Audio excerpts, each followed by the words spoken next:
Nama saya Muhammad Afzal. Nombor metrik saya adalah DBA 0102-001. Saya memegang watak sebagai murid 3. Hai, nama saya Abigail Mujalanit. Nombor metrik saya DIT 16801181. Saya memegang watak sebagai mak dan cikgu 3.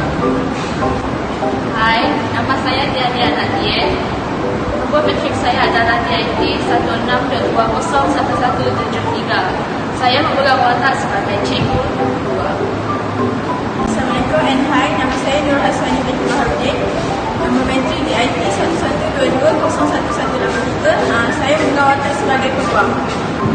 Nama saya Saira binti Said. Nama metrik saya DIT 1120-01183. Saya memegang watak sebagai murid nombor 2.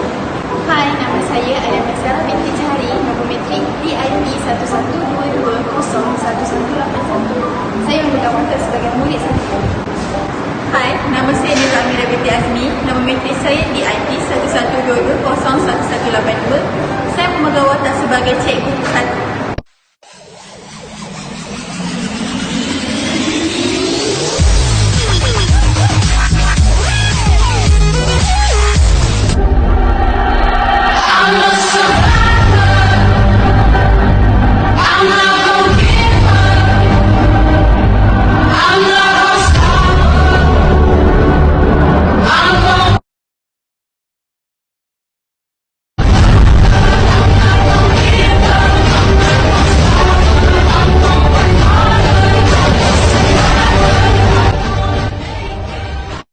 Sesi mengajar zaman dahulu. Okey, murid-murid. Cikgu ada satu soalan. Cikgu, kenapa Negeri Sembilan namanya Negeri Sembilan? Setuju, cikgu. Sebab Negeri Sembilan tu terletak di sebelah negeri Lahir. Salah. Ish, kamu ni. Okey, awak? Sebab ini dekat dengan negeri setuju cikgu. Betul salah. Seperti apa, cikgu? Okey, jawapannya Negeri Sembilan ada 9 daerah. Sesi mengajar zaman sekarang.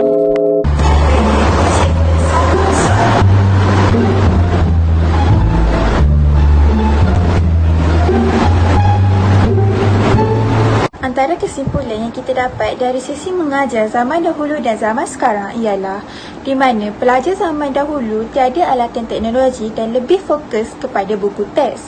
Manakala pelajar zaman sekarang lebih kepada pembelajaran secara atas talian dan tidak fokus ketika sesi pembelajaran.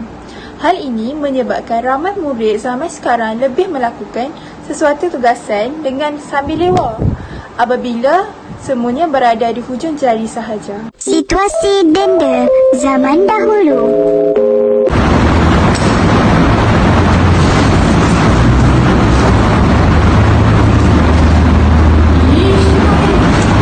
Cikgu, dia kata saya. Belum tangan? Saya akan panggil bapa awak.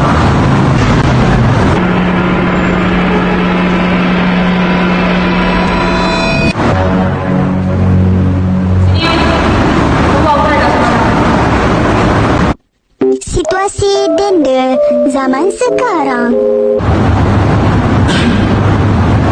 Saya suka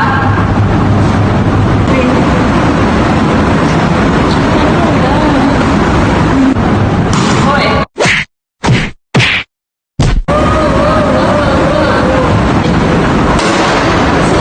Ada bos yang sakit. Ada dia. Dari sini banyak terima kawan-kawan haji. By the way, dekat saya. Dan saya rasa Cikgu nak try balik makan dan kontak saya. See you in the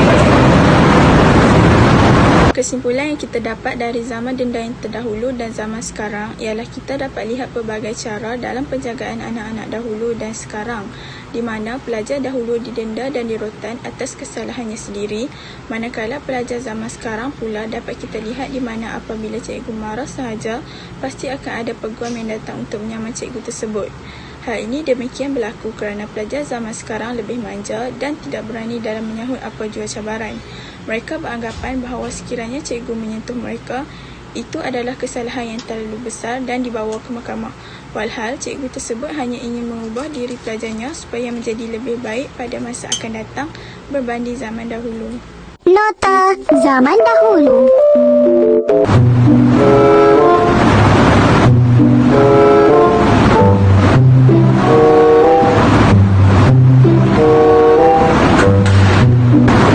Okey, buka surat.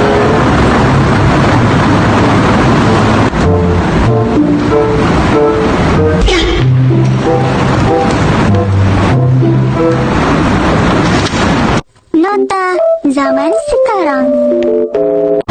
Baiklah, murid-murid boleh buka nota yang telah saya berikan di dalam WhatsApp.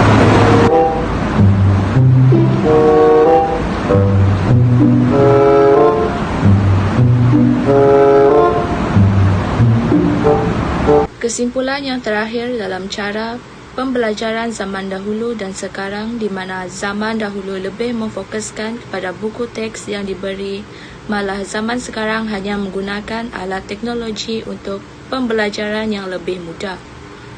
Pada zaman dahulu, mereka terpaksa menggunakan apa yang ada sahaja di depan mata asalkan dapat menimba ilmu pengetahuan.